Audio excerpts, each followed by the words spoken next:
ya udah hari Sabtu datang ke lapangan bola. Loh, ini interviewnya gimana? Oh. Jadi nggak ada tuh ditanya, Iya. kamu mau bagian apa? Oh, jangan-jangan bosnya memang suka hobi bola. Iya, memang bosnya itu waktu itu memang dia lagi, kebetulan tuh lagi ngumpulin tim untuk bikin tim bola gitu. Nggak nyambung, hidup saya banyak nggak nyambung gitu. Dari IT, terus akhirnya tiba-tiba pas udah saya main bola, Seninnya saya dipanggil. Begitu keluar dari Ninja, kan kita biasanya ada aturan semua. Nah, sama kayak kenapa orang susah keluar dari pekerjaan. Karena sudah ada kebiasaan dilakukan harian. Begitu masuk dunia kayak gini kan kita dunia bebas, bingung. Nah, itu saya ngalamin itu seminggu. Sampai waktu itu istri saya sampai kontak Pak Niko, bilang, "Parah nih Bapak nih, suami saya jadi kayak orang gila nih seminggu." Loh, kan dia mau keluar kata si Niko gitu loh. Ya gitu lah. Nah, jadi singkat cerita, nah saya ngerasa bener nggak ya ini saya bisa shogun nggak tahun ini? Setiap orang punya cerita, namun di balik cerita itu ada air mata, tantangan, dan perjuangan yang mungkin belum diceritakan. Welcome to Deeper with Evi Carolina.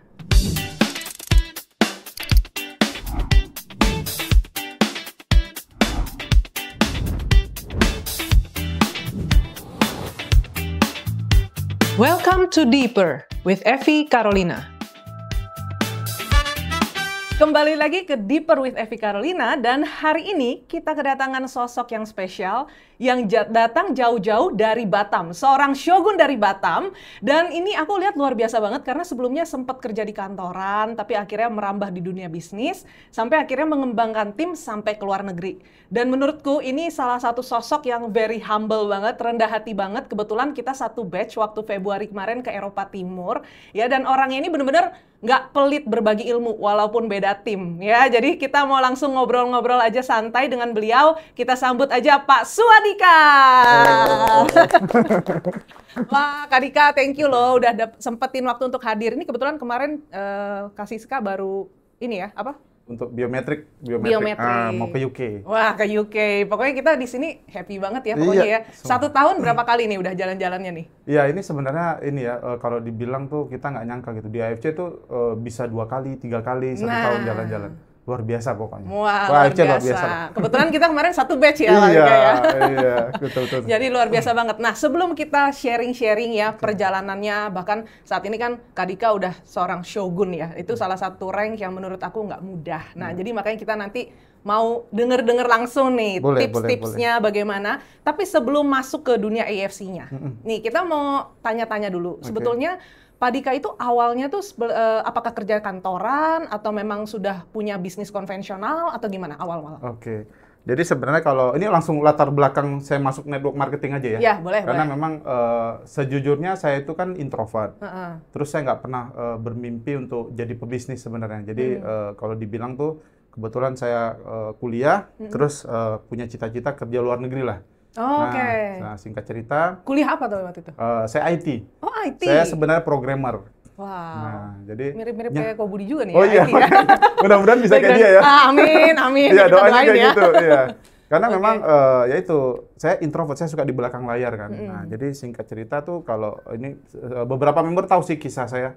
Saya punya adik yang dia sakit hidrosefalus. Adik kandung saya. Itu jadi, dari sejak lahir? Lahir. Oh, dari sejak lahir. Nah, jadi dia tuh kalau nggak dioperasi kepalanya gede. Nah, saya cuma 2 bersaudara. Nah, ayah saya tuh kuliahkan saya kebetulan di Malaysia. Nah, itu makanya alurnya bisa ke sana. Iya. Tapi bisa bahasa Melayu gitu? Bisa. Karena kebetulan memang saya orang Indonesia yang Melayu. Jadi di rumah saya bahasa Melayu. Jadi berapa tahun waktu itu di Malaysia? Hampir 5 tahun lah. 5 tahun. Nah, jadi kuliah juga di? Ya, kuliahnya di sana, di Selangor. Oh, Selangor. Nah, di Selangor. Nah, jadi singkat cerita dapat kerja di sana nih. Dapat kerja di sana. Terus 2 hari sebelum saya masuk kerja, tuh adik kandung saya hilang ingatan. Oke, sebentar. Waktu itu dapat pekerjaan sebagai apa? IT. Oh, di IT ya? IT. Oke. Nah, itu di Pineng kan. Karena waktu zaman saya tuh mau dapat visa agak susah. Nah, dapatnya di KL nggak dapat. Dapatnya di Pineng. Nah, itulah. Akhirnya saya harus pulang ke Batam. Karena ayah saya bilang, udah lupakan mimpi kerja luar negeri. Ya udah saya balik Batam. Karena adik saya hilang ingatan 1 bulan. Jadi itu 2 hari sempat kerja terus dapat info. Belum dapat kerja. Udah tinggal sign kontrak. Udah ditelepon kamu. Kalau nggak salah saya itu Senin masuk kan, Sabtunya saya harus pulang. Karena adik saya masuk rumah sakit dan dia nggak kenal siapa-siapa. Jadi waktu itu adik sendiri ada orang tua yang jaga ya?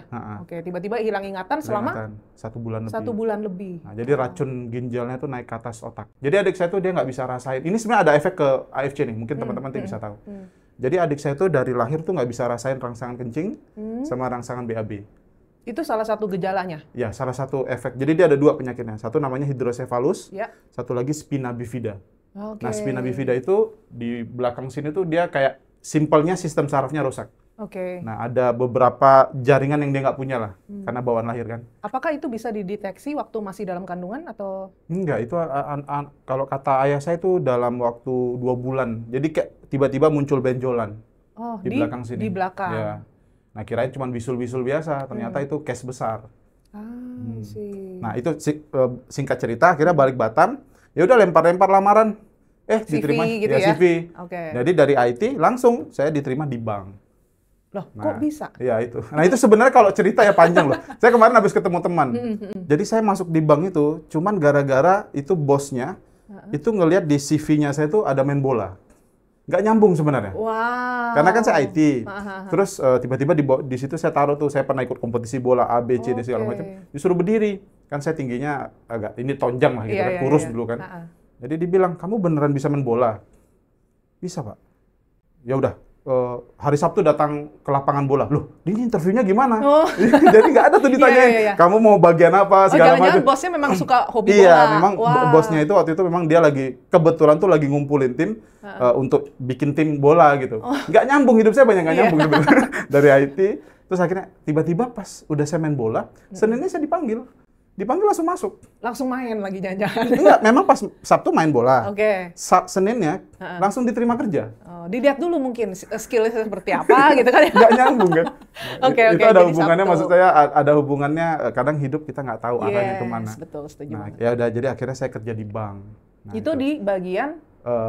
Langsung diminta jadi marketing. Padahal saya introvert, itu juga saya nggak ngerti dari mana lihatnya. Iya, maksudnya dari IT ke marketing? Nggak nyambung. Iya. Nah itu saya masih ingat hari pertama saya kerja, dikasih buku, list nama, disuruh telepon. Karena zaman dulu itu kita liatin sistem, kalau ada nasabah aja, misalnya ada saldo berapa gitu, kita nawarin deposito. Waduh, itu yang saya itu sering di iya, itu saya tuh. Itu salah satunya saya tuh. Oh gitu, berapa lama waktu itu di situ? Kalau di bank pertama itu 4 tahun. Habis itu saya direkrut di bank kedua, itu juga sekitar 4 tahun. Nah, cuman waktu di bank kedua itu saya dimasukin untuk ini loan officer lah untuk jadi pinjaman kredit perusahaan gitu. Dari marketing tadi? Iya. Ke loan officer? Iya. Nah, itulah singkat cerita sebelum saya akhirnya kenal. Waktu itu belum kenal multi level network marketing, belum kenal. Jadi berapa tahun pengalaman di bank? Di bank pokoknya saya masuk 2000. Kalau nggak salah saya 2008, itu saya resign 2014. Nah, berarti hampir 6-7 tahun lah. 6-7 tahun ya. Nah, masuk ke industri ini juga karena produk, karena saya cari suplemen untuk adik saya sebenarnya.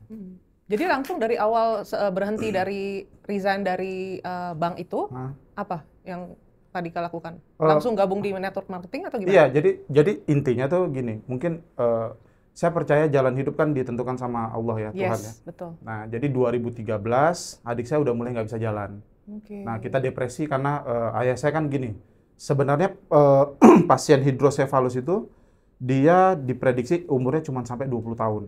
Kan sebenarnya saya pulang dari Malaysia ke Batam, itu mau transplant ginjal saya ke adik saya. Iya, karena pada dasarnya ternyata racunnya naik ke otak, jadi ginjalnya rusak total kiri kanan. Jadi cuci darah segala macam? Cuci darah, sampai sekarang masih cuci darah adik saya. Dari sejak usia berapa cuci darah? Dari 2008. Nah makanya nanti ada nih kisah, nanti bukan apa-apa, saya mau cerita AFC luar biasa banget. Ada mujizat sebenarnya yang terjadi ke adik saya. Nah jadi begitu saya mau transplant ginjal, kata dokter, kalau masuk ginjal kamu ke adik kamu, 1 bulan pun akan rusak lagi. Karena dia ada bawaan lahir. Nah jadi singkat cerita 2013 gitu, dia udah mulai nggak bisa jalan. Ayah saya kebetulan kan penceramah lah, orang yang taat. Itu kita sampai ke dukun. Waktu itu kata dokter, ini kondisinya udah kritis. Ayah saya dia tetap mau cari solusi. Akhirnya kan kita Batam sama Malaysia kan deket tuh, ke Johor Bahru. Nah jadi ayah saya tuh cuma mau dengar dari dokter lain bahwa adik saya ini ada harapan. Kata dokter memang nggak ada pilihan lain Pak. Memang ginjalnya rusak total, dia memang harus cuci darah. Cuman itu solusinya, nggak ada yang lain. Nah ya udah. Seumur hidup ya. Seumur hidup. Nah, jadi singkat cerita, ketemulah satu orang yang dia ngenalin, waktu itu jujur aja bukan AFC. Jadi itu tahun 2013 kan, masih udah lama. Jadi, nah ada satu paman ini, dia kebetulan jadi warga negara Malaysia, ada hubungan saudara lah. Nah, singkat cerita begitu ke rumahnya, itulah pertama kali saya ngerasa kayak diserang sama orang MLM. Nah itu, karena saya dulu jujur aja saya lawan berapa tuh? Biasanya kan gerombolan iya, tuh gerombolan. banyak. Jadi begitu nyampe, kan gini tadinya mau nginap penginapan. Kita bawa uang kan terbatas. Jadi tiba-tiba ditelepon sama temennya ayah nih, dia bilang kamu nginap rumahku aja. Kamu bisa hemat, dia bener juga kan? Karena kita satu keluarga kan. Ya udah sampai di rumahnya rupanya di prospek. Bayangin kan? Tapi waktu itu belum tahu dunia MLM ya? Sebenarnya kan kita sering dengar ya, apalagi kalau kayak kita kayak contoh lah, saya karir di bank gitu. Dia pasti agak negatif-negatif lah MLM. Karena lihat kakak, sepupu, ada paman yang dulu di satu perusahaan, nggak usah sebut merek, yang katanya mobil baru, ternyata mobilnya pinjem. Banyak kayak gitu. Sukses, ternyata pakai jas doang, sampai rumah juga dia masih naik motor gitu kan. Jadi, begitu saya ke rumah teman saudara ayah saya tuh, saya bilang gini dalam hati saya, dia kalau sebut bisnis aja, saya langsung bilang ayah saya kita pergi dari rumah ini. Karena saya lagi gede kan, adik saya lagi punya. Tapi paman saya waktu itu dia nggak cerita bisnis. Dia cuma bilang ini produk bagus. Nah jadi singkat cerita, dia nggak bisa jelasin detail. Dia telepon orang Singapura, datang jam 11 malam ke rumah itu. Berarti ini produk Singapura? Produk US. Okay. Nah singkat cerita, disitulah saya kenal bisnis jaringan, adik saya pakai, ada perubahan sedikit tapi nggak terlalu signifikan lah ibaratnya begitu. Ya udah di situ saya mulai kenal. Nah waktu adik saya ada perubahan, baru saya cari tahu tentang MLM. Nah akhirnya memang buku pertama kali yang saya baca tuh Business of 21st Century. 21st Century. Yang punya Robert Kiyosaki. Kiyosaki. Nah itu, jadi itu yang agak membuka sih. Nah udah mulai. Nah disitulah saya kenal pertama kali tuh Bu Evi. Jadi waktu pertama kali dengar itu udah mulai ada kecintaan gitu ya? Iya, ibaratnya saya langsung, wah hebat banget nih industri. Karena di buku itu ada satu yang saya ingat ya, ada satu yang membedakan pebisnis multi level sama pebisnis konvensional. Itu yang menarik banget buat saya. Nah, share tuh boleh tuh Pak Dika. Itu ada satu dibilang gini, apa perbedaan pebisnis konvensional sama pebisnis multi level? Pebisnis konvensional kalau kita lihat bos-bos, yang bos-bosnya, mesti tetap ada orang sombong. Tapi kalau di multi level, yang top leader nggak bisa jadi sombong. Karena dia nggak mungkin besar kalau dia sombong. Nah, di situ saya menarik. Iya juga ya. Ini kayak menarik nih. Karena saya ketemu top leader multi level nggak ada yang sombong. Kayak kita nih, di kita ada Bushido kita, Pak Budi Darwin, siapapun lah Bushido. Nggak ada yang sombong. Nah, tapi kalau di bisnis konvensional, kadang-kadang baru sukses dikit aja, udah kayak gitu. Nah, saya langsung masuk akal. Ah, udah saya coba. Nah, itu pun sebenarnya waktu awal tuh ya yang tahu istri saya kan. Itu dulu istri saya pertama kali saya suka bisnis ini ya. Kan saya ke rumah-rumah tuh, door to door. Jadi saya dulu suka, dulu zamannya masih BBM tuh. Nah, saya suka broadcast, nggak jelas nih orang nggak ngerti. Saya nggak deh. Saya dari dulu memang nggak pernah minta tolong upline. Kalau saya gabung aja, saya langsung cari cara gimana. Cari tahu lah sendiri nggak bergantung sama siapapun ya. Nah, jadi begitu saya broadcast, ada yang nanya aja langsung datang ke rumah. Dulu istri saya tuh langsung setiap kali itu sempat nangis tuh, karena kan dulu saya masih naik motor. Kita kan capek kerja, saya kerja di bank, istri saya di asuransi. Nah, itu jadi, dari awal pernikahan berarti memang udah Pak Dika udah kerja di bank? Udah di bank. Jadi sedangkan istri waktu itu jalanin asuransi? Asuransi. Nah, jadi begitu setiap prospek itu ada satu kali dia capek banget, dia bilang, ngapain sih ngerjain kayak gini? Capek tahu gitu. Kita udah kerja bagus-bagus. Kan motor saya kalau tahu dulu ada bajai pulsar. Itu kan gede kan. Jadi naiknya itu agak susah. Nah, jadi setiap kali mau prospek tuh dia muka, tapi gimana kalau dia nggak ikut saya, dia pulangin sama siapa kan? Jadi ya udah, pokoknya pertama kali itu istri saya masih nolak. Nah, jadi waktu awal jalanin, nah habis itu kan kadang orang suka nanya tuh, Bu Evi, gimana sih cara nyakinin istri gitu? Udah waktu dia lihat bonus pertama saya di multi level, dia langsung open minded. Wah. karena cinta butuh itu juga ya kan? Nah, gitu, itulah sejarah saya pertama kali kenal multi level. Tapi yang duluan kenal AFC ini Pak Dika atau kasih saya? Oh, Pak Dika. Nah, awal mulanya gimana? Ada orang yang nawarin produk? Jadi sebenarnya tuh ada jeda tuh. Jadi saya di perusahaan pertama, saya juga ada posisi lah belum terlalu tinggi, tapi ya bisa dibilang ada cekcok dikit lah. Ada ketidakcocokan. Jadi saya dengan leader. Nah, saya ada satu, kadang-kadang tuh dalam hidup kan kita ada prinsip. Nah, prinsip itu nggak masuk, ya saya mundur gitu. Nah, berapa tahun waktu itu udah sempat jalan? Saya dari 2013 sampai 2017 aktif tuh. 4 tahunan ya. Nah, habis itu waktu 2017 bisa dibilang hidup jatuh banget. Nah, terus cari-carilah, sempat juga sebentar di asuransi. Nah, itu karena bukan apa-apa, karena modalnya sangat kecil. Baik. Nah, ya udah cobain, jalanin. Nah, ketemu AFC-nya sebenarnya memang ini ada keterkaitan sama upline saya, Bapak Yosep. Bushido. Jadi waktu di asuransi sempat berapa tahun? Di asuransi itu 2017 sampai 2021 lah. Oh, lumayan lama juga ya, 4 tahunan ya. 3 tahun sebenarnya, karena 2021, 2020 itu saya sudah vakum. Jadi saya kan masuk di grup nasional lah, kayak kalau di di AFC di grup Samurai gitu. Tiba-tiba saya lihat nih si Pak Yosep ya, Bushido itu ditendang dari grup. Dia cross line, dia bukan upline saya. Kita beda tim. Nah, cuman ada satu, ini menarik ya buat mungkin teman-teman yang nonton ini. Makanya bisnis jaringan itu kita harus jaga integritas kan. Betul. Nah, satu yang saya kenapa senang sama Pak Yosep ini, dia orang baik. Sederhana loh sebenarnya. Cuman gara-gara kan dia top leader tuh di perusahaan asuransi itu. Jadi setiap kali minta foto, dia nggak pernah sombong. Saya perhatiin, dia ke siapapun dia sama gitu treatmentnya. Nah, jadi waktu dia ditendang dari grup nasional di mulai asuransi itu, langsung saya WA. Saya langsung WA Pak Yosep. Pak, Bapak kemana? Saya bilang. Oh, udah tahu ya waktu itu ya? Ini pasti ada kemana-mana iya, gitu pasti. ya? Karena di grup itu pokoknya kalau udah kemana aja dikeluarin, disuspend lah ibaratnya gitu. Udah, dia nggak mau jawab tuh, dia telepon. Dia langsung telepon, dia bilang, Pak Dika kalau mau tahu saya ngapain, lihat Instagram. Nah, zaman itu jujur aja, saya nggak ngerti Instagram. Saya lebih orang Facebook. Zaman dulu memang banyak Facebook sih. Iya. Nah, jadi begitu dia ketik AFC gitu, saya cek di Google, kok sepak bola. Wah, Pak Yosep main money game nih, saya bilang. Football club gitu ya. Iya. Saya bilang nih Pak Yosep main money game. Kok masa sih ini orang baik main money game gitu loh, prinsip saya. Habis itu saya nggak ini lagi. Nah, saya kebetulan tuh yang fase saya sebentar tuh saya ada 1 tahun lebih jadi manajemen di perusahaan logistik di Batam. Nah, besoknya saya lagi interview manajer operasional. Nah, dia lagi interview manajer operasional, Pak Yosep telepon. Aduh. Karena saya berpikir kemarin saya nanya dia kan, dia nelpon, saya angkat. Jadi saya misah sebentar. Jadi saya cuma bilang gini sama dia, Pak, kalau modal joinnya di bawah 3,5 juta, udah joinin aja saya. Saya nggak tahu itu apa, karena saya nggak ada baca itu AFC, ini jujur aja, nggak ada baca AFC itu apa, produk nggak tahu.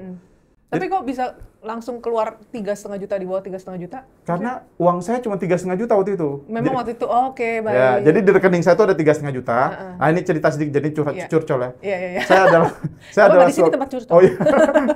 Jadi memang keuangan saya itu dikontrol istri saya semuanya. Jadi karena saya pernah 2017, kita pernah bangkrut, saya nggak berani pegang uang.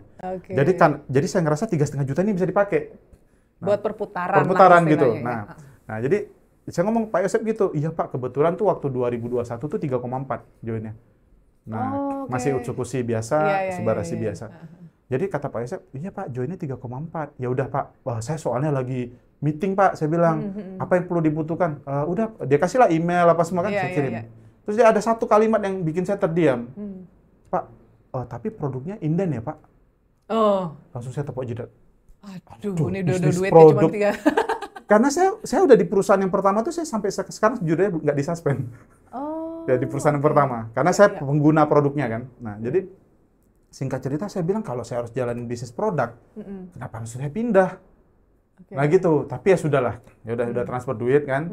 Nah, tapi ada satu lagi yang saya pikir kok bisa ada satu produk multi level yang inden. Tapi kalau orang udah tahu produk Jepang apa gitu nggak tahu. Nggak tahu. Nggak tahu, sama sekali nggak tahu. Benar-benar based on trust aja. Based on trust. Wow. Nah, karena saya gini, jujur aja nih, saya terbuka aja. Saya kan kita ada prinsip tuh kalau kita mau pandai potong rumput, belajar dengan tukang potong rumput. Nah, kayak gitu-gitulah. Mau berenang, belajar pelatih renang.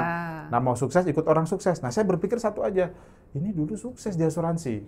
Ya udah ikut aja lah. Kok mau sampai akhirnya beralih ke sini gitu betul, ya? Kan tanda tanya. Ya udah, akhirnya saya udahlah langsung transfer. Udah malamnya baru saya nanya tuh. Malamnya saya baru nanya, baru cerita produknya gini. Nah, kan produk inden tuh.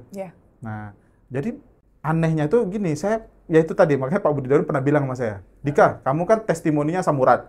Asam Urat kan mengantarkan kamu sampai Shogun. Jadi disuruh cari penyakit lain untuk naik ke Bushido. Oke. Ini kemarin nih ya, fresh nih ya, fresh from ya, belum ada yang tahu nih ya. Nah, jadi waktu produknya nyampe, saya memang penderita asam urat hampir 4 tahun. Itu tersiksa banget, jujur aja. Itu selama 4 tahun konsumsi obat terus? Iya, obat allopurinol lah. Disuruh ambil sirih Cina yang ambil di parit-parit selokan, saya ambil, istri saya bikin kacau banget. Pokoknya saya ngerasa asam urat itu betul-betul penyakit ya nggak tahu ya, mungkin semua penyakit sakit ya, tapi itu sakit banget karena Itu memang makanannya dari makanan. dari makanan. Makanannya memang. Makanan pokoknya. Suka apa sih Pak Dika? Waduh, kalau saya tukang makan dari badan sekarang udah kelihatan. Kalau dulu memang kurus karena susah makan. Ya. Jadi saya tuh pemakan kecuali batu, kayu saya nggak makan. Rumput ya. Karena memang, tapi betul, saya memang penggemar kacang. Kacang nomor 1 tuh, apapun makanan yang ada kacangnya, saya suka banget. Terus seafood, semua sih sebenarnya. Ya nggak ada sih makanan yang saya nggak suka. Nah jadi poinnya adalah karena tukang makan, asam urat itu nyiksa lah. Bahkan dulu kalau makan nasi putih pakai kecap manis saja, itu kambuh asam urat saya. Karena kalau dicek itu 14 asam urat saya. Nah, kalau cowok itu kan setahu saya 8 ke atas tuh udah sakit. Saya 14. Wih, itu udah skala berapa tuh? Udah sakit sampai 10? Sampai nggak bisa jalan dong ya? Memang nggak bisa jalan. Memang kalau di rumah itu anak saya kalau saya lagi kambuh kan ke kamar mandi saya kayak kuda tuh, ngesot. Itu dipikir saya mau suruh dia naik kuda belakang gitu. Padahal sudah kesakitan ya. Iya. Nah, itu manajemen yang saya kerja itu, tempat saya kerja itu, perusahaan logistik, tahu itu. Jadi kalau kami lagi makan bareng, misalnya contoh nih, makan nasi padang nih. Terus saya mau ambil lauk apa gitu. Terus, Dik, jangan Dik, nanti kok nggak kerja Dik. Nah gitu. Jadi saking taunya saya nggak boleh makan sembarangan. Nah, jadi itu udah kayak berdamai aja udah 4 tahun. Iya, udahlah. Pokoknya saya sabar aja. Nah, ini nggak overclaim. Jadi anehnya waktu saya kambuh, produknya nyampe. Jadi produknya nyampe, saya minum tuh Subarasi. Berarti waktu itu Subarasi, udah ada Subarasi waktu itu? Subarasi, tapi belum yang sama Utsukushi ya? Utsukushi. Nah, jadi saya minum Subarasi, itu malam-malam kaki saya kram. Cuman saya kan ngerasa, kan saya dari produk kesehatan juga, ini kayaknya ini healing proses lah apalah bahasanya gitu, reaksi lah. Gitu ya. Oh, udah mulai kayak udah kayaknya nih proses pemulihan lah ya gitu ya. Jadi tuh ini kalau teman-teman saya di manajemen tuh tahu kalau saya udah kambuh asam urat minimal seminggu saya pasti nggak masuk. Nah itu saya minum Subarasi ya, besoknya saya bisa jalan loh. Saya itu padahal jangan-jangan satu doang lagi. Satu aja. Satu saset. Utsukushi belum saya minum. Oh, jadi waktu itu pesannya 2 box? 2 box, tapi saya minumnya Subarasi karena saya baca dia bisa untuk regenerasi sel segala macam kan. Jadi betulan besoknya bisa jalan, tapi masih pincang lah. Itu baru 1 saset? 1 saset, serius. Wow. Nah, saya jujur aja, semua produk MLM ditawarin orang waktu zaman saya asam urat, saya minum. Mau air, mau kapsul. Ya orang udah gimana, semua. Termasuk maksudnya produk yang saya jalanin pun bisa dibilang kurang membantu ke situ gitu. Padahal saya minum tuh kan bertahun-tahun, nggak sembuh-sembuh gitu. Nah, jadi waktu Subarasi, saya bilang, sehebat itu produk ini. Ya udah, habis itu saya coba booster di hari keduanya, saya minum 3 saset, besoknya udah bisa pakai sepatu. Nah, itu sehebat itu gitu. Jadi ibaratnya bengkaknya udah mulai udah gitu ya. Nah, jadi saya bilang produknya hebat banget. Nah, baru saya mulai pelajari itu. Jadi jadi saya masuk tuh nggak ada tanya-tanya. Dan memang kayak jalan dari Tuhan kan. Nah, udah tiba-tiba lanjut tuh. Jadi kan di perusahaan itu ada 3 manajemennya. Jadi ada teman saya yang punya perusahaan, satu GM, satu lagi tuh sebenarnya waktu saya masuk tuh teman saya tuh mau bikin setara tuh 2 GM, tapi nggak ada dalam sejarah perusahaan 2 GM kan. Jadi saya dibikinlah Business Development Manager. Nah, jadi yang sama GM ini, tiba-tiba saya ngerocos aja lagi makan. Bro, aku minta maaf ya bro. Kenapa bro? Aku join MLM. MLM apa bro? Aduh, nggak bisa diceritain, aku juga nggak ngerti produknya, tapi bagus bro. Dan ini Samurat nih gua nih, bagus kan gitu. Habis itu ini dari Jepang, dia pertama kali mulai dari Indonesia. Aku harus izin sama, kan dia GM kan. Nah, jadi yang si owner udah tahu nih, karena latar belakang saya tahu dulu saya di MLM kan. Jadi saya ngomong ke teman saya ini supaya ngerti, ini bisa jadi ini agak-agak fokus-fokus ini. Pulang dari situ, dari makan, dia telepon istrinya. Si GM ini ada nih sekarang udah Toreda nih lagi ngejaronin. Oh, waduh, udah langsung akhirnya gabung ya? Gabung, memang ada. Ada sih udah berapa kali juga bawa Zoom di kita. Jadi langsung dia bilang istrinya, Bunda, ayah mau ikut Dika. Loh, Dika mau kemana? Kan gitu. Langsung dia bilang, enggak sih, Dika ikut bisnis multi level. Terus istrinya bilang, ya udah ikut aja gitu loh. Iya, jadi teman-teman dekat saya yang saya cerita saya join ke AEC, pada ikut yang dekat-dekat ya. Ya udah, nah habis itu udah kita nggak ada komunikasi tuh. Setelah 3 hari produk udah nyampe, udah kita table talk ini. Terus semua pada cerita testimoni masing-masing. Table talk dengan kami aja. Waktu itu ada 5 orang yang saya ingat lah. Namanya Iqbal, ada Ari, ada Febrita Sari, terus ada Mami, satu lagi saya agak lupa. Pokoknya intinya 5 orang ini semua cerita tentang testimoni. Jadi padahal kan saya nggak ada jelasin. Ini sama nih semuanya nggak ada yang dijelasin. Ini AFC produknya apa semuanya based on trust saja. Jadi yang si Iqbal, bro, hipertensi aku bagus loh bro, gitu. Terus yang ada II sekarang Samurai itu, yang baru beli rumah. Itu juga yang anehnya tuh ke kakinya. Jadi kakinya tuh pecah-pecah. Dia tiba-tiba, bang, lihat nih bang kaki II bang. Nah, kenapa? Kaki II dulu pecah-pecah, ini aneh banget produk. Kok kaki II jadi mulus? Wow. Saya bilang, terus yang mami, ada saudaranya, abangnya gitu, kayak di Makassar gitu, dia udah sekitar 5-6 hari nggak bangun. Nah, dikasih produk ini pergi pasar. Jadi saya bilang, ini produknya kok bagus banget.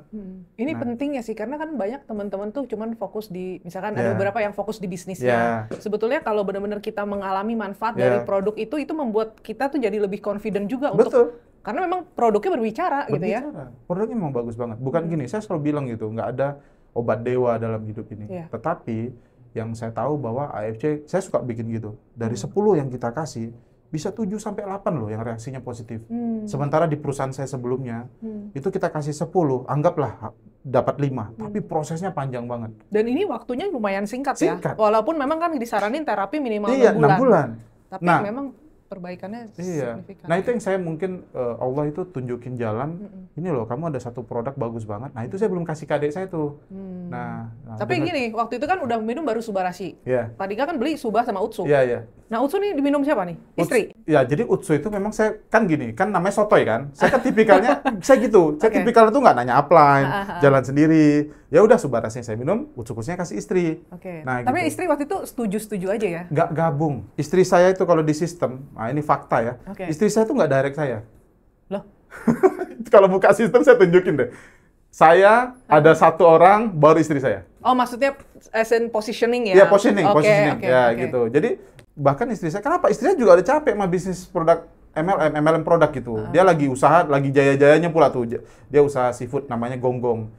Nah, sambil jalanin asuransi ada usaah juga waktu itu? Waktu asuransi itu kita sempat vakum berdua karena kita jujur aja di situ nggak tahu ya vibe-nya, nggak dapet lah intinya gitu. Nah jadi dia buka konvensional, jualan gonggong seafood lah. Gonggong seafood ya? Nanti kalau datang Batam kita bawa. Wah, mantap. Cuma ada di Batam, Kepulauan Riau. Jadi dia kayak kerang tapi seafood gitu, jadi dicongkel gitu untuk dimakan. Nah, istri saya tuh bikin itu, nama usahanya Gonggong Viral. Nah, berharap viral kan gitu. Iya. Berapa lama tuh jalanin itu waktu itu? Sebenarnya nggak lama sih, beberapa bulan aja karena akhirnya kena yang PPKM itu. Akhirnya harus yang ngadepin itulah. Nah, jadi singkat cerita, ya udah si Utsunya istri saya minum, tapi dia nggak terlalu mau jalan, nggak mau. Nah, cuman waktu itu memang yang membuka dia, kan kami suka nongkrong di tempat makannya dia. Nah kami biasa orang table talk lah. Table talk ya. Orang MLM kan, kalau udah table talk yang dipesan cuma teh. Lama berjam-jam, kayak kita ngopi juga berjam-jam gitu, pesannya cuma kopi. Iya, nah, itu suka ngomel-ngomel dia. Itu bawa membernya gak usah kesini lah, gak pesan makan gitu loh. Nah, tapi ada satu kali itu, waktu itu si II tuh yang agak panasin dia. Karena waktu itu II, dia closing diamond, dapat bonusnya 4.800.000 apa gitu. Dia bilang, hah? Ini 1 hari? Iyalah, 1 hari gitu. Dia langsung, kok bisa sih ya dapat 1 hari? Iya, di sini tuh bonusnya tuh harian.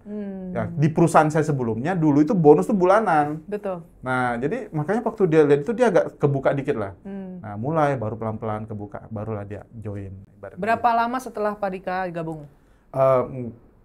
Cepet sih. Kalau ya maksudnya kalau saya udah bergerak biasanya kan saya langsung kayak contoh aja. Kayak tadi tuh, begitu saya join, saya udah kasih tahu teman saya, nanti besoknya kita udah table talk, kalau nggak salah hari ketiga dia baru mulai kebuka lah. Tapi belum mau jalan. Nah, tapi memang kalau ke istri saya nanti mungkin kalau ada podcast sama istri, dia tuh sebenarnya juga salah satu yang bikin dia, kenapa dia semangat, karena saraf kejepitnya kebantu. Oke, jangan di-spill dulu, jangan di-spill dulu. Jadi perjalanannya berarti benar-benar dari produk ya, produk yang memang luar biasa. Lalu sampai akhirnya Pak Dika mulai jalanin. Nah, tapi perjalanan ya, ini kan kalau menurut aku pribadi ya, Pak Dika sama Kak Siska nih pasangan luar biasa. Kebetulan aku sama suami juga jalanin bisnis AFC ini bareng gitu kan. Jadi kita semangat ya kan kalau kita pergi-pergi bareng sama pasangan. Nah, tapi perjalanan itu seperti apa? Ada nggak sih kayak tantangan? Karena kan ibaratnya Pak Dika ini anaknya, apalagi yang kecil juga masih kecil banget ya, yang ketiga ya, udah 3 anak, sama-sama kita 3 orang anak, ya kan?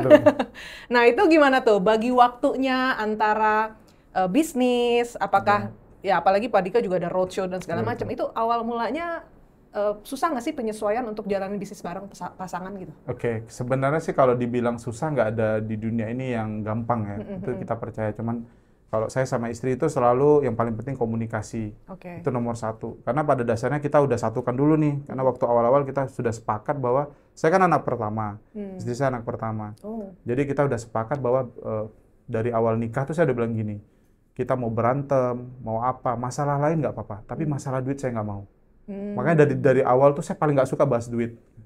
Nah solusinya apa? Ya istri saya punya duit. Nah, jadi begitu ngelihat ibaratnya ini adalah solusi keuangan, ya udah kita udah sepakat bahwa apapun yang harus kita lakukan kita harus terjun ya bahasa sekalian. Nah, udah. Makanya tuh kalau jujur aja kalau di tim saya itu kita ada satu kayak meeting tim tuh, itu sampai kalau kita mau ada kayak program 90 hari lah. Itu harus ada izin ke orang tua, ngomong ke keluarga, istri, pasangan, izin bahwa dalam 90 hari ke depan kami mau fight. Jadi nanti kami akan susah dihubungi, kami mungkin tidak terlalu available. Kita udah mulai dari awal dari situ saya sama istri saya. Nah, jadi tapi di luar itu semua kebetulan kalau dibilang ambisi, sebenarnya istri saya lebih gede dibanding saya. Dia lebih suka duit. Nah, gitu. jadi makanya kadang-kadang orang suka nanya gitu, gimana cara meyakinkan pasangan sebenarnya? Meyakinkan pasangan sebenarnya simpel aja, tunjukkan hasil. Kalau udah lihat duit udah. Nah, tinggal ya udah kita atur. Nah, kalau masalah anak apa segala macam saya udah sepakat. Jadi ini kemarin ini bagus banget deh. Saya kemarin ke Malaysia, saya ngejar satu orang, teman saya. Kan saya kuliah di Malaysia. Jadi jujur aja di Malaysia itu saya termasuk keluarga yang nggak terlalu mampu lah. Saya jajan. Kalau dibandingkan bulanan dikasih sama ayah saya jauh banget sama teman-teman saya. Jadi ada satu teman saya ini, saya lihat dia termasuk kaya lah. Saya nggak tahu ternyata ibunya itu sudah MLM dari tahun 99. Sampai hari ini di satu perusahaan. Jadi saya kejar dia kemarin ke Malaysia. Nah, ada satu yang menarik. Jadi dia bilang sebenarnya dulu bro, aku tuh suka marah sama ayah sama ibuku, sama papa mamaku. Karena mereka keluar kota terus. Jadi kita jadi tahu, oh ternyata betul. Kalau kita mau sukses di MLM, berarti ya kayak gitu, ninggalin keluarga kan, perjuangan kan gitu. Nah, tapi di sisi lain ada satu yang saya tangkep, ternyata waktu kecil dia ngalamin itu. Jadi dia ngalamin ada sedikit traumatik kecil. Bahwa dia marah sama papa mamanya karena sering ditinggal. Nah, jadi walaupun kadang-kadang liburan tetap ke Amerika katanya, kan keren kan? Tapi tetap aja dia butuh harian komunikasi. Nah, saya udah sepakat sama istri saya dari dulu kita jalan ini setiap hari minimal kalau kita roadshow harus ada telepon anak. Nah, karena anak itu kayak contoh aja kami ada satu anak nih nomor 2 tuh itu udah kayak polisi. Usia berapa? Sekarang udah mau masuk 10. Nah, itu video call tuh yang cowok tuh. Oh, itu kalau ntar video call ini kadang-kadang kalau bunyi itu dia tuh. Nah, jadi apa namanya? Kita udah biasakan itu komunikasi, Bu Evi. Dari awal kita satukan dulu visi misi bahwa kita sepakat bahwa kita akan kehilangan banyak waktu di awal, tapi pada ujungnya kita udah lihat yang sukses ya. Itu akan punya waktu banyak. Nah, sebenarnya kayak sekarangnya di AFC kami udah bersyukur ya AFC udah merubah kehidupan kami. Sejujurnya waktu itu bisa kami kontrol kan. Nah, jadi ibaratnya yang dulu-dulu Siska sudah pernah dibilang tante sama tetangga, kami ngalamin Maksudnya dibilang tante gimana? Ya maksudnya kami jarang pulang. Oh, jadi anak manggil tante gitu. Memang ngomong itu tantenya pulang, tetangga ngomong. Wow, sampai kayak gitu. Iya, itu biasa. Coba deh perhatiin leader-leader pasti ada ngalamin kayak gini. Jadi belum lagi nanti ada yang ngasut-ngasut karena kan istri saya kan papanya udah nggak ada. Jadi kami tinggal di rumah mama lah. Ibaratnya walaupun dari AFC kami ada beberapa rumah gitu, kami tetap tinggal di rumah mama. Jadi poinnya tuh kadang-kadang mama ini kan ada komunitas pengajian.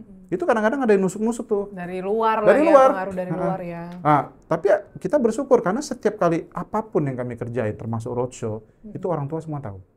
Gitu. Bahkan sebenarnya dulu saya nggak tahu tentang ini. Dulu saya pikir kalau saya pergi sendiri, istri saya di rumah atau bergantian, itu bisa saving budget dan juga bisa setidaknya ada yang standby di Batam misalnya. Ternyata orang tua kami itu pengennya kami pergi berdua terus. Biarlah anak-anak sama kami, gitu loh. Jadi maksudnya, nah itu segitunya maksudnya lebih menjaga supaya tidak terjadi apapun lah ya. Jadi maksudnya tuh saya bersyukur karena kita bentuknya dari awal udah ibaratnya komunikasi, ada kayak kerjasama lah sama orang tua. Nah itu yang menurut saya mungkin buat teman-teman Bapak Ibu yang jalan bisnis bersama pasangan ya, kuncinya komunikasi sama itu orang tuanya setidaknya circle-nya harus tahu, keluarga dekat. Dan itu juga pengaruh dari doa orang tua buat anak itu juga yang bisa membuat kita berhasil juga gitu. Bahkan ya kalau bicara resep saya berdua ya sama istri saya, contoh nih, misalnya hari ini pairing kami turun, kami langsung deteksi tuh, Mama seneng nggak ya hari ini? Ayah saya seneng nggak? Iya serius. Jadi kalau ada pairing turun aja, nggak stabil gitu. Oh ini kayaknya kita ada yang salah nih. Kayaknya, oh kemarin kita nggak ada makan bareng nih sama mereka. Oke, jadi ibaratnya introspeksi ya. Iya, dan karena kami percaya saat circle-nya kita, internal kita bahagia, rezeki itu datang. Karena kalau bicara kerja keras, ya maksudnya kayak sekarang ini kan bersyukur di AFC kan banyak militan. Betul. Orang roadshow nggak pulang-pulang. Saya udah ngelakuin itu dari dulu. Dari sebelum saya di sini, saat saya bonus cuma 5-6 juta, saya udah ke Kalimantan. Sampai tidur di, ya numpang-numpang. Saya udah lakukan itu. Karena saya udah lihat leader-leader multi level tuh suksesnya beda. Jadi maksudnya begini, kalau bicara orang menghasilkan 1 miliar sehari ada loh, konvensional. Tapi bedanya apa? Kalau kita di network, contoh aja kan semalam habis ketemu Double Bushido tuh. Ya itu, kita bisa satu hari duduk di kafe 6 kafe. Ketawa ke TV gitu. Gitu loh. Cuma kalau di konvensional, mana bisa besoknya mikirin mungkin tokonya mau apa, stok barang. Nah jadi kalau cerita tentang sampai saya di titik ini gimana kami berdua, ya itu komunikasi sih Bu Evi. Jadi dari awal itu memang udah, tapi kan nggak langsung roadshow kan awal-awal? Berapa tahun pertama tuh? Ya, kalau awal-awal kan saya rasa kalau dulu ya, kalau saya mulai roadshow tuh 2014 kayaknya. 2000, kita bicara ini ya, maksudnya dari awal saya... gabung di AFC? Kalau di AFC dari awal udah roadshow saya. Oh, dari awal? Karena kan saya udah, ibaratnya saya udah ada pengalaman, karena saya tahu bahwa bisnis jaringan itu adalah benar. Jadi gini, ya bukan apa-apa ya, maksudnya ada satu yang benar dibilang sama Pak GM. Bahwa yang paling penting itu adalah sentuhan, maksudnya tuh kita harus ketemu langsung. Itu nggak bisa hilang. Makanya walaupun saya sebenarnya kalau di tim saya ada strategi yang bisa online ya udah online aja, yang bisa misalnya ibaratnya zoom aja. Tapi yang leader yang maksudnya udah masuk tahap toreda kata, saya bawa meeting memang harus roadshow. Nah tapi kan gini Pak Dika, kan tidak semua orang ya, untuk roadshow itu kita tahu bahwa kita juga keluar biaya. Itu juga betul. Mungkin yang membuat beberapa teman-teman yang mungkin masih belum gitu kan. Betul. Ada nggak sih tips-tips atau strategi yang mungkin Pak Dika lakukan di awal, ya sehingga akhirnya bisa nih gitu loh. Nah apakah mereka harus achieve apa dulu, sponsor berapa dulu atau gimana tuh? Betul, yang pertama kalau roadshow itu kita kan harus tahu keluar budget. Betul. Nah, itu pasti ada hitung-hitungannya tuh.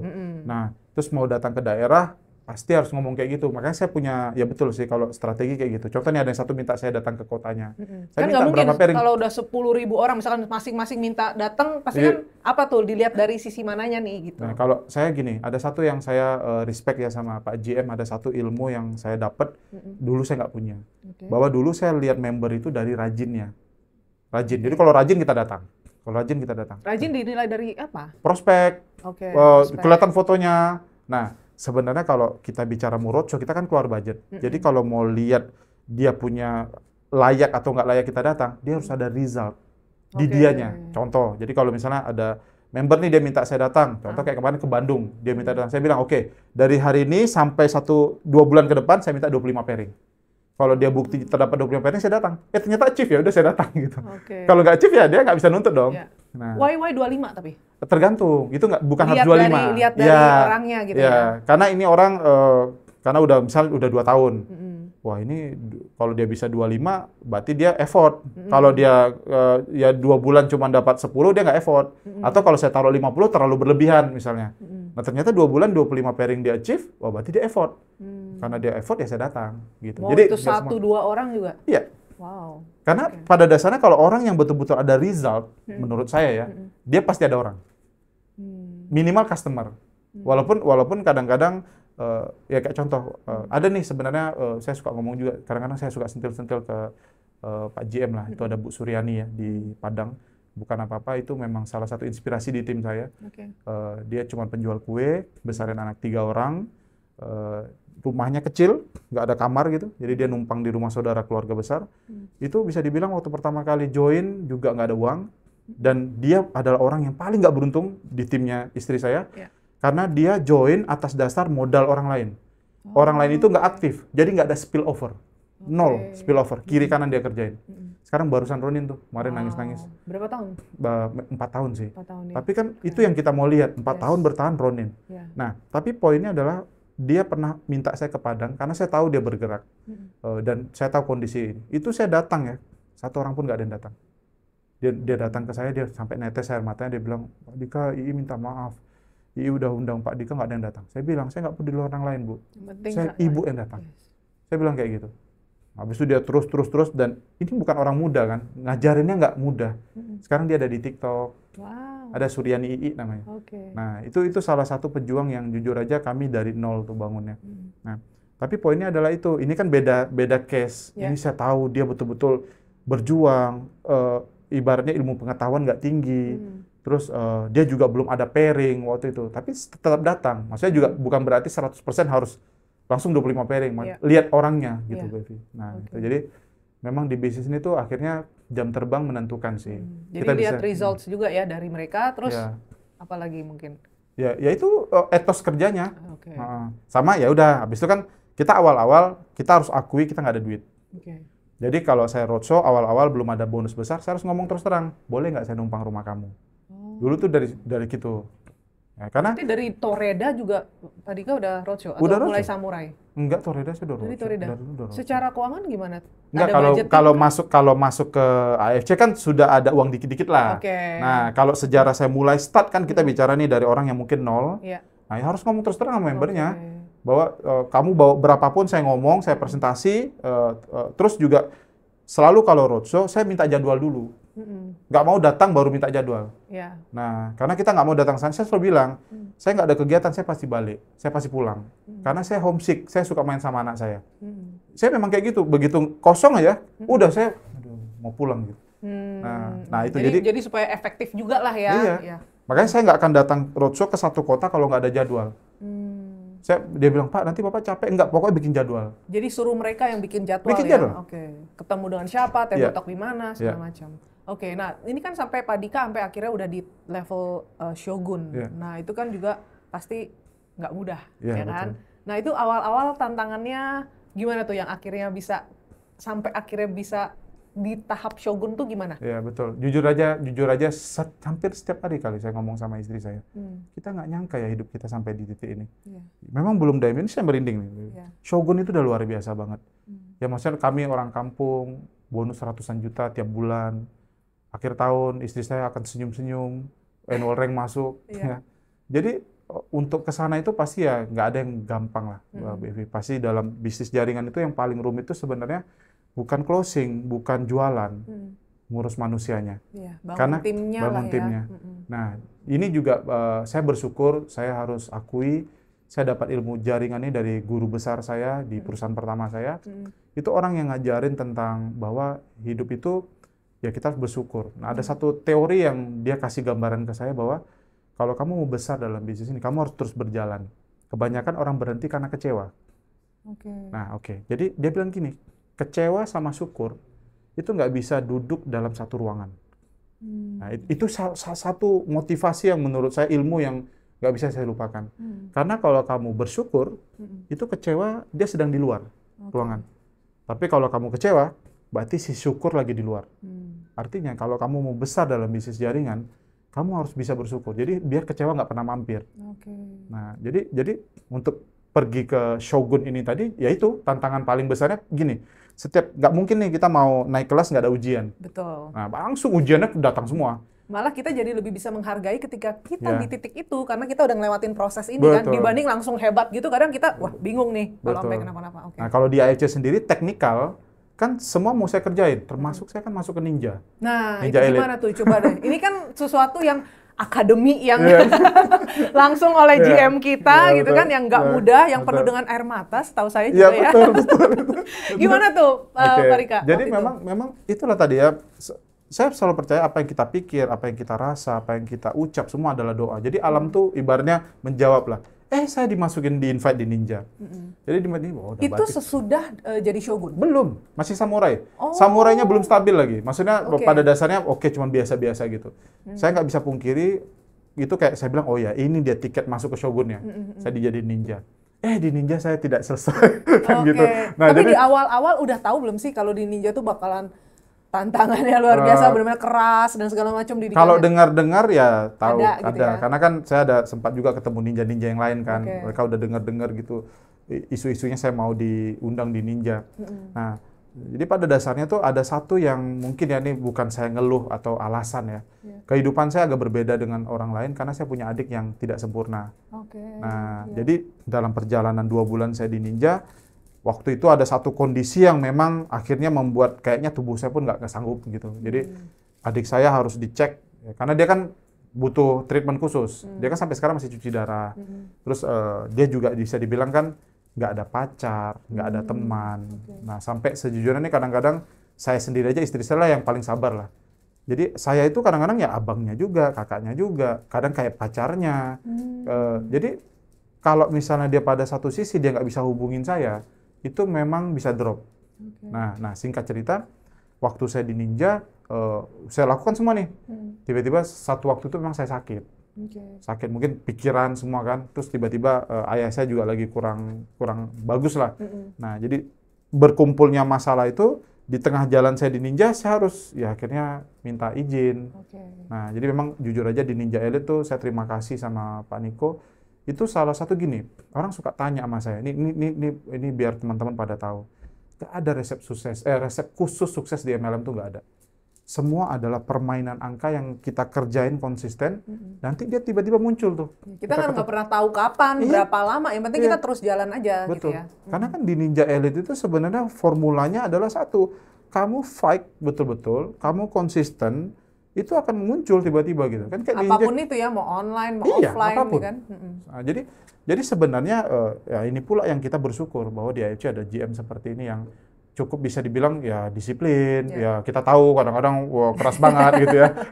Tapi di sisi lain di sisi lain poinnya adalah ya walaupun kadang-kadang kerasnya juga kita pun kaget gitu kan, kok bisa gini gitu. Nah, tapi yang kita ambil sisi positifnya benar, kalau kita permainan angka, sama kayak statistik saya di Ninja, saya harus prospek 33 orang baru closing 1. 33 orang saya baru bisa closing 1. Nah, ini dengan catatan ya, maksudnya bukan pakai reputasi saya ya, ataupun pakai ibaratnya pakai skill saya, yang kita normal aja, bagi brosur, duduk, ketemu orang, 33, saya akan closing 1. Itu door to door gitu. Door to door, orang di jalan. Kenal, Iya. gitu.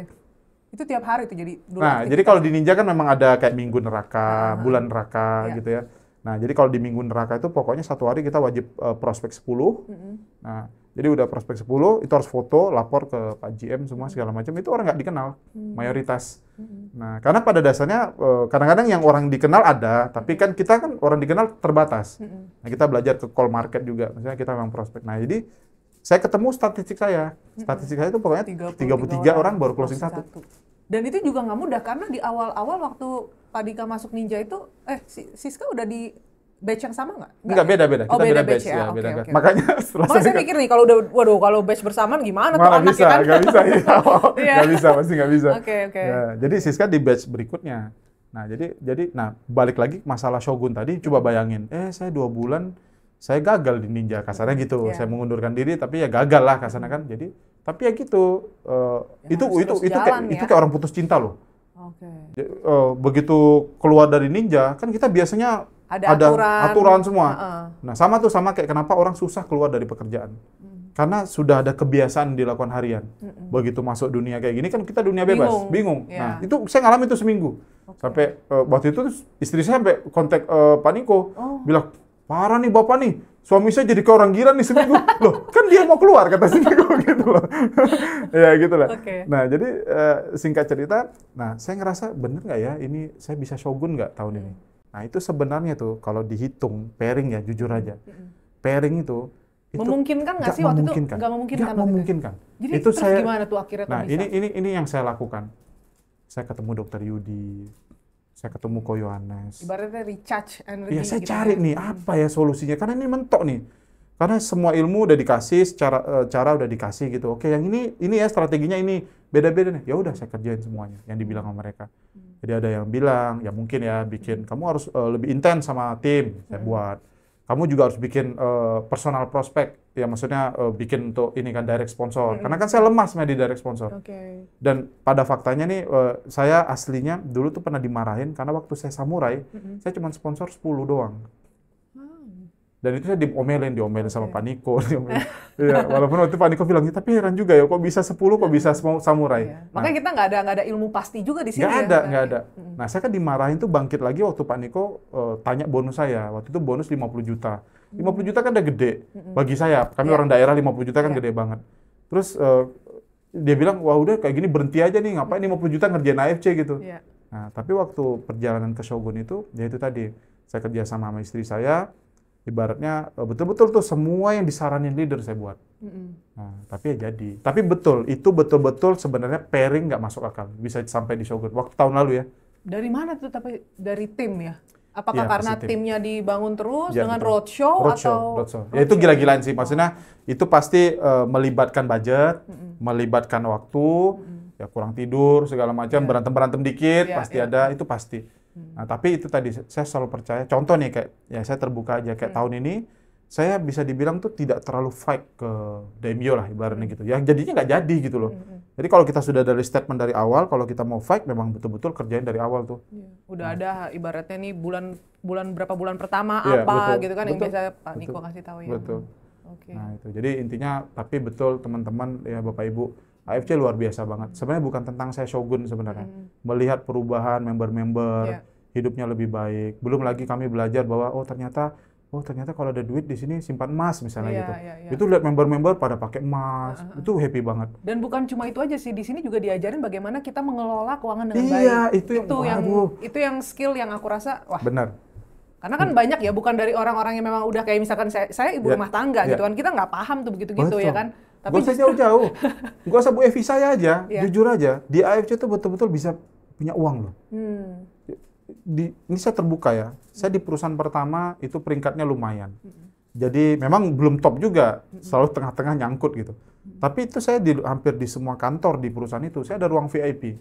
Tapi nggak ada duitnya. Nggak kelihatan duitnya. Karena nggak ada yang ngajarin gimana kelola. Karena roadshow harus nginap hotel yang bintang 4, bintang 5. Nah sementara di sini saya nginap hotel biasa-biasa aja gitu. Nah, karena kita diajarin, nah makanya saya bersyukur juga di sini ada, jujur aja saya thanks untuk Pak Budi Darwin gitu. Dia betul-betul ngajarin sesuatu yang apa sih masalah banyak manusia nggak bisa tunda kesenangan. Iya ya, saya pikir dulu saya kayak gitu. Ada bonus, hotel harus bagus, mobil ganti-ganti, ibaratnya gitu. Nah di AFC itu yang mahal itu Bu Evi. Harus kasih tahu ke seluruh bisnis multi level, beneran loh. Karena mahal banyaknya kan orang taunya tuh ya biasa disuruhnya tuh kayak flexing. Kalau kamu nggak flexing, kamu nggak kelihatan sukses, orang nggak percaya. Tapi justru di sini kita nggak boleh flexing. Ya, bener-bener kayak diajarinnya kayak totally different gitu ya. Orang saya beli Pajero aja dimarahin sama Pak Niko, aneh banget. Padahal karena kami kan gede-gede badannya. Nah tapi despite of all that, akhirnya tercapai Shogun, ya kan, Pak Dika juga saat ini sudah sampai bahkan merambah ke Malaysia, ya kan. Nah itu pasti kan perjuangan lagi dari mulai temen ya, dari mulai temen tadi kan ya. Kenalan ya, yang pertama itu tadi yang Pak Dika ceritain tadi. Itu perusahaan lama. Oh perusahaan lama. Tapi kalau yang dari sini itu sampai akhirnya dapat orang pertama tim dari Malaysia itu gimana? Nah jadi sebenarnya kan saya udah bolak-balik Malaysia udah 2-3 tahun. Ya itulah saya bilang tuh hidup saya tuh ya sedikit dipermudah juga lah sama Tuhan. Jadi ada member itu kebetulan dia nikah sama orang Malaysia, awalnya dari situ. Member yang udah di bawah di AFC. Dia nikah sama orang Malaysia. Nah, namanya Rina lah, sebut nama jadi dia mulai dari situ. Berarti kita mulai coba. Nah, tapi kan belum resmi nih di Malaysia. Saya kan modelnya nekat-nekat aja. Karena otak saya gini, Bu Evi. Saya pernah lihat karena waktu di perusahaan pertama saya, top leader yang internasional pasti bonusnya gede banget. Jadi saya juga pengen seperti itu gitu. Jadi artinya kita nggak mau cuman satu negara. Ya udah bolak-balik. Nah itu jadi kalau bicara ngerintis Malaysia tuh banyak juga cerita-cerita yang saya akhirnya ngemis-ngemis, barangnya mau ditahan, belum lagi bayar di Malaysia karena kan belum resmi kan. Hampir diancam-ancam mau kamu bisa masuk penjara nih karena belum resmi BPOM-nya. Nah, dimintain tolong sama member, prospek, rupanya dia polisi, pensiunan polisi. Waduh. Nah, dia ada kepentingan rupanya, saya baru tahu dia juga ada MLM. Jadi dia kayak ini jadi takut-takutin saya. Dia bilang kamu bisa ditangkap loh, ini segala. Nah, jadi kalau bicara ngerambah ke Malaysia tuh bisa dibilang ya pasti ada asam garamnya juga lah. Perbedaan-perbedaannya deh antara member-member Indonesia Malaysia tuh gimana sih? Kan bahasanya juga lumayan banyak ya. Beda kalau di Indonesia kan satu bahasa Indonesia. Kalau ini? Kalau kita jujur aja yang paling kerasa di Malaysia tuh bangun adalah kita susah nyatuin antara sukunya. Itu agak beda sedikit.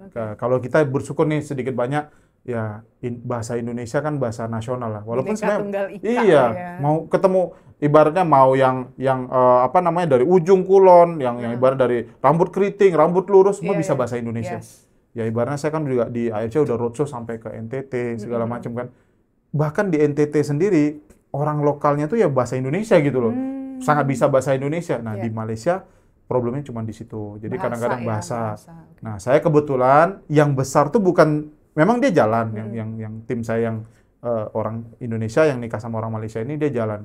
Tapi ya itu tadi 1 tahun ini saya ketemu dapat satu tim Chinese. Jadi saya juga bisa belajar culture-nya mereka. Nah, jadi memang di sana itu ternyata memang dari segi bahasa gak usah jauh-jauh deh. Memang betul kita di circle yang mana kehidupan kita juga akan terpengaruh dari circle itu. Contoh aja masalah makanan. Nah, waktu saya dapet tim Chinese, itu susah banget tiba-tiba cari makanan halal. Kan itu aneh loh, aneh banget. Padahal Malaysia itu adalah negara Muslim juga loh. Gampang loh. Saya kan kuliah di sana. Jadi waktu saya satu komunitas sama mereka, itu kadang-kadang cari makanan halalnya susah setengah mati. Benar-benar. Nah, bisa kayak gitu loh. Nah, kalau kita kan jujur aja nih kayak ini, Bu Evi juga suka nasi Padang, gitu loh. Jadi lidah itu kita kayak udah nyatu gitu. Siapapun lah mau Kristen, Hindu, Buddha, kita makanannya sama. Memang makanan Indo tuh. Nah kalau itu enggak. Jadi kalau misalnya kayak saya nih sama tim saya Chinese, mereka memang mereka mencoba menyatukan dengan misalnya makan masakan India. Kan India tuh yang pemersatunya di sana tuh makanan yang roti canai lah. Tapi kan mereka juga nggak nyaman. Nah, jadi maksudnya gitu kalau tantangan di Malaysia tuh karena di sana itu ada sedikit kotak-kotak dikit lah.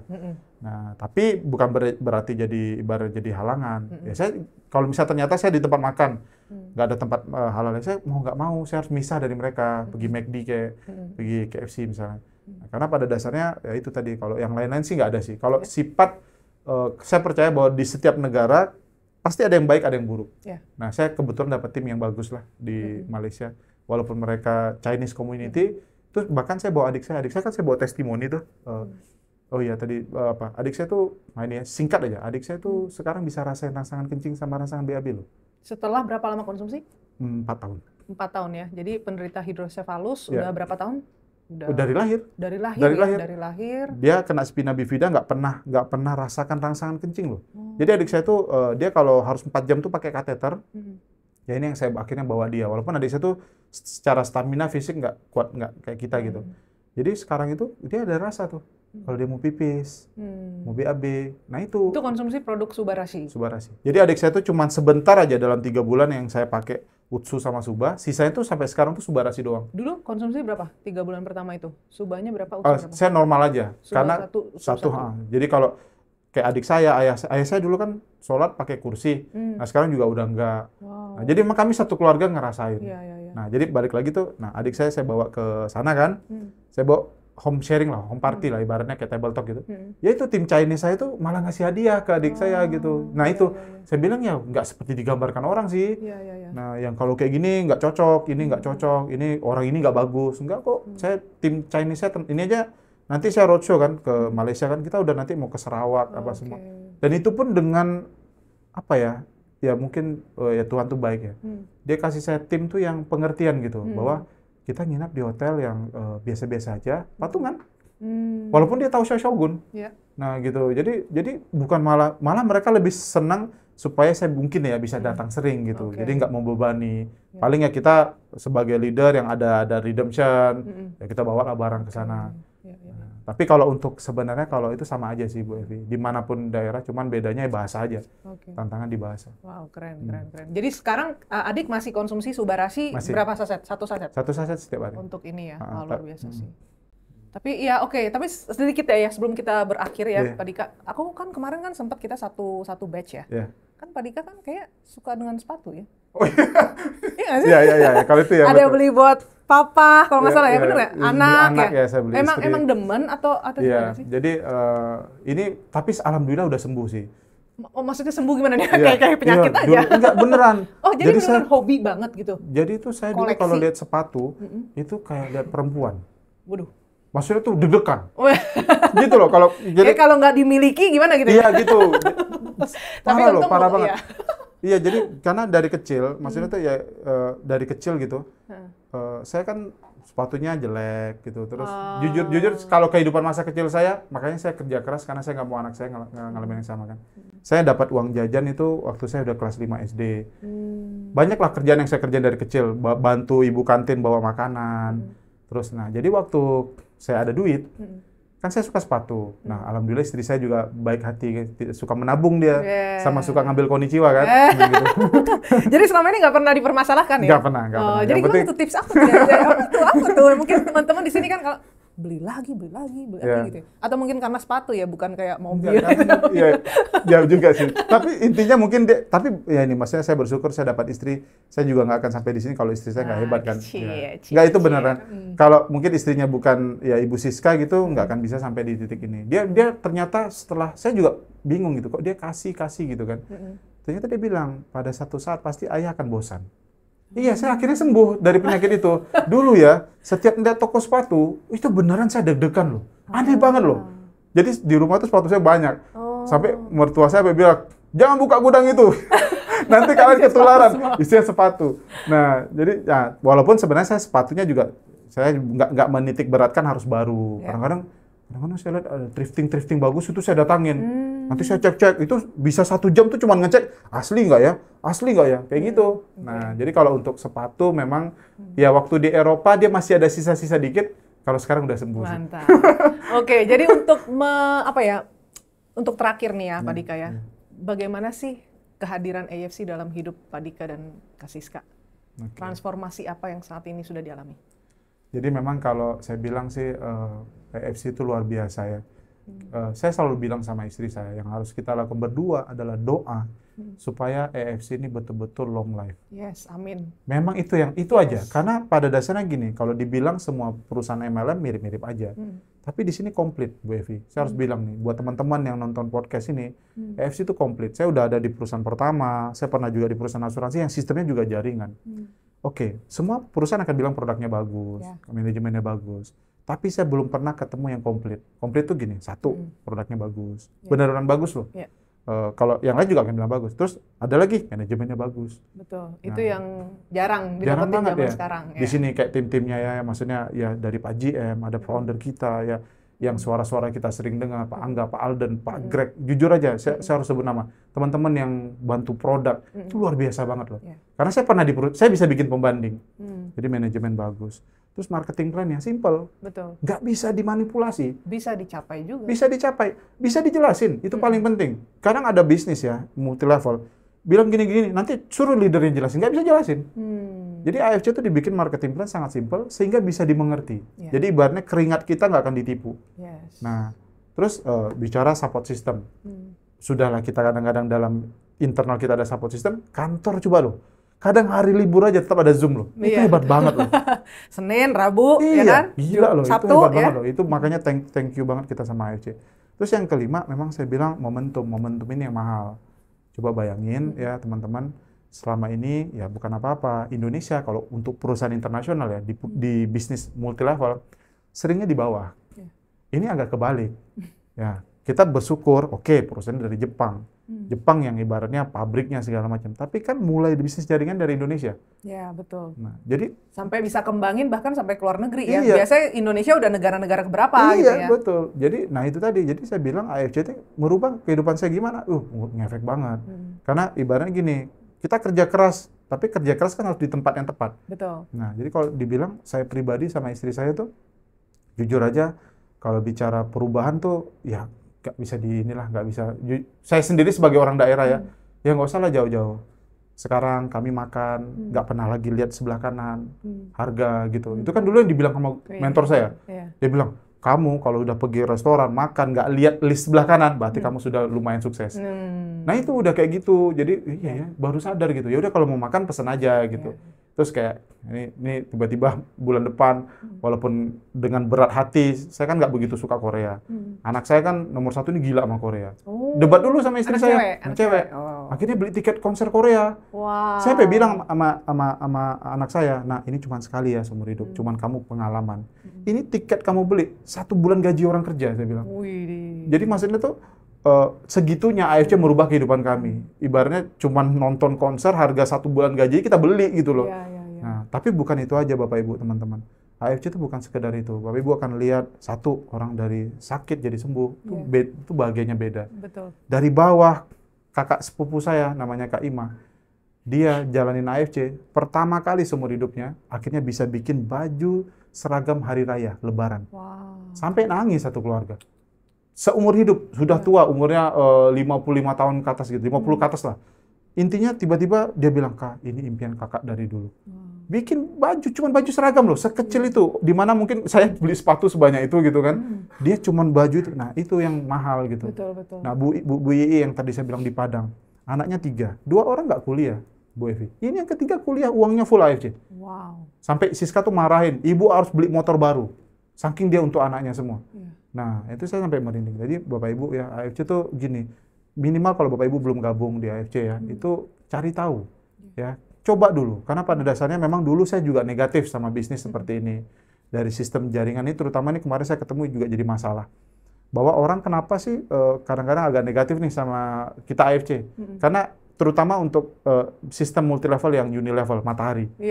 Mereka selalu bilang binary nggak bagus. Binary. Tapi justru di situ gedenya tuh level kita sih luar biasa sih. Iya. Nggak, karena orang yang biasanya sistem jaringan yang marketing plan Matahari, yang terus merekrut direct sponsor itu saya udah alamin. Jadi saya juga salah satu trainer yang ngasih tahu ke member jangan gabung perusahaan binary. Nah gitu. Tapi ini jadi begitu masuk baru saya tahu. Nah kenapa? Karena ada ini dia singkat aja itu kita bonus 80% cash, 20% redemption. Di situ clue-nya. Nah, kenapa orang suka ngomong bahwa bisnis sistem binary akan collapse, perusahaan akan nggak kuat gitu. Nah, karena kita kan nggak ada tutup poin. Tapi sebenarnya tutup poinnya di belakang, 20%. Tapi nggak pakai uang kita. Nah, itu yang hebat. Jadi orang-orang yang maksudnya ekonominya nggak bagus, dia jadinya nggak jadi beban. Nah itu. Jadi pokoknya AFC luar biasa lah. Keren. Terakhir deh Pak Dika, nggak afdol kayaknya ya kalau Pak Dika nggak menyampaikan pesan inspiratif mungkin buat teman-teman yang lagi berjuang, tim Pak Dika juga yang bahkan di Indonesia, Malaysia dan teman-teman mungkin di luar sana yang lagi nonton. Ya boleh Salam, silakan. Teman-teman yang mungkin nonton podcast ini, kita bersyukur ya, saya pribadi bersyukur karena ada di AFC. Bukan karena saya dapat bonus dari AFC teman-teman, Bapak Ibu semua. Karena sebelumnya juga saya sudah ada di perusahaan jaringan yang lain. Tapi poinnya, dalam bisnis ini ada satu yang menarik Bapak Ibu ya. Saya bilang kalau mau cari duit banyak tempat lain. Kalau mau cari uang bisa kerja tempat lain. Tapi di AFC kita dapat namanya freedom. Nah freedom ini yang mahal. Dan freedom ternyata adalah satu-satunya ya resep khusus untuk bahagia. Karena pada dasarnya kalau kita mau bahagia tuh ternyata saya baru tahu tuh dari orang-orang sukses, kalau mau full bahagia dalam hidup tuh harus ada freedom, kebahagiaan lah. Kemerdekaan. Jadi ibaratnya tuh, tapi untuk capai kemerdekaan kita contoh aja kayak negara kita. Negara kita merdeka kenapa? Ada perangnya, ada berantem-berantemnya, ada bambu runcingnya. Nggak ada freedom itu dicapai dengan mudah teman-teman, Bapak Ibu semua. Tapi di luar itu semua, intinya kalau dari saya pakai prinsip sama istri saya, biar capek sekarang, tapi santai nanti saat kita udah sukses. Biar kita malu-maluin sekarang nih, prospek sana sini. Nanti banyak orang yang termalu-malu, pengen jumpa sama Bapak Ibu, belajar sukses. Dan Bapak Ibu, biarlah kehilangan buat teman-teman yang mungkin masih muda, lebih baik kehilangan masa muda dibanding kehilangan masa depan. Jadi AFC adalah tempat yang betul-betul, tempat yang cocok untuk kita berjuang, berdarah-darah, karena hasilnya nyata. Jadi ya bagi yang berjuang, jangan pernah menyerah, karena pada dasarnya untuk sukses nggak boleh nyerah. Karena untuk sampai di satu tempat, ya harus jalan terus. Jadi sukses buat kita semua, semoga yang nonton podcast ini jadi orang sukses, kaya raya, masuk surga. Amin. Amin. Thank you so much Pak Dika. Wah luar biasa nih obrolan yang ibaratnya walaupun aku nggak tahu udah berapa lama, tapi enak nih ngalir aja nih ya. Thank you loh Pak Dika udah menyempatkan waktu. Ya kebetulan malam ini udah langsung balik lagi ke Batam ya. Aku doain perjalanannya sukses ya, diberkati dan juga selamat sampai tujuan. Amin. Dan sampai jumpa di panggung kemenangan. Go Bushido Pak. Go Bushido.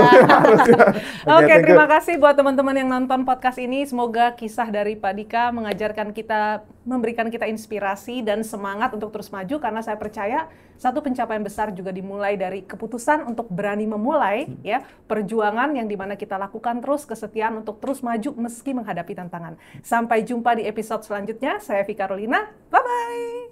Thank you Pak Dika.